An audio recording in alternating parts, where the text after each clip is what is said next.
We were at the incredible, by the way, military parade, the U.S. Army parade for their birthday on Saturday. Huge thanks to the administration for getting us right up front with my boys, my wife, my father, and photos that, and the videos that went absolutely viral. Incredible weekend. And we were able to bring the cover, so the dress cover of my grandfather's U.S. Army uniform and the hat that he wore in World War II. So in a sense, you had four generations of Posos in one photo. So we have my grandfather's hat, my father, me, and then my boys. So 4 generations, one picture. What do I mean by, why does that matter? Who cares, right? Is that big of a deal? Well, here's why it matters. Because for so long, people want you to believe that America is some sort of international hub and economic zone. The U.S. military, what does it exist for? Well, it exists to uphold international values and the rules-based order. That's what the neocons and the neoliberals would have you believe. Well, here's what I say it means, all right? I say it means that the American people are a specific and unique set of people in the world. We've been here for hundreds of years as Americans. My family has been here for over 100 years. Other families have been here much, much longer. And every family that's been involved in one of these things has an heirloom like that from World War II, maybe World War I, maybe the Civil War, maybe even the Revolutionary War. God bless them. I grew up right outside Valley Forge.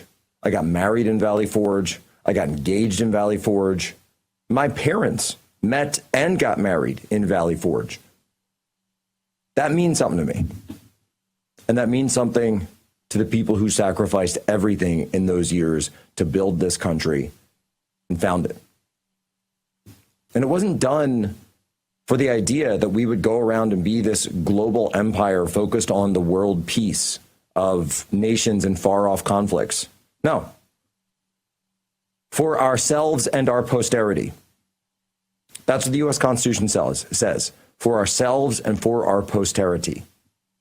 That means for us, for our people, that we should focus on our people first, that we should put our people first. The world's a messed up place. It always will be. And it always has been. The goal isn't to sit there, and this go back to J.D. Vance talked about this. I talk about this on X all the time. The order of loves, the Ordo Amoris. So I was on this debate, Piers Morgan, it's going to come out later. And they said, well, so you don't want to bomb Iran. Does that mean you're totally fine with them getting a nuclear weapon? That's what some journalist was trying to say to me. And I said, wait a minute. You're trying to Kafka trap me right now. I never said that I want something. What I said is the United States should focus on our own number one interests first. Our people, our way of life, what we want, things that are direct threats to us. And if we're going to get involved in another war, if we're going to get involved in the sandbox, the sand trap, all right? I don't want to get involved in another sand trap. I don't want to have to send my sons over to another sand trap where they can die for something that doesn't directly affect us and our family and our neighborhood. That's what I put first. Okay, buddy, think about that. So if you're going to think about that, maybe you can, if you're able to hold this all together, because these people don't know how to think. But I'll tell you how to think. I think it's called America First.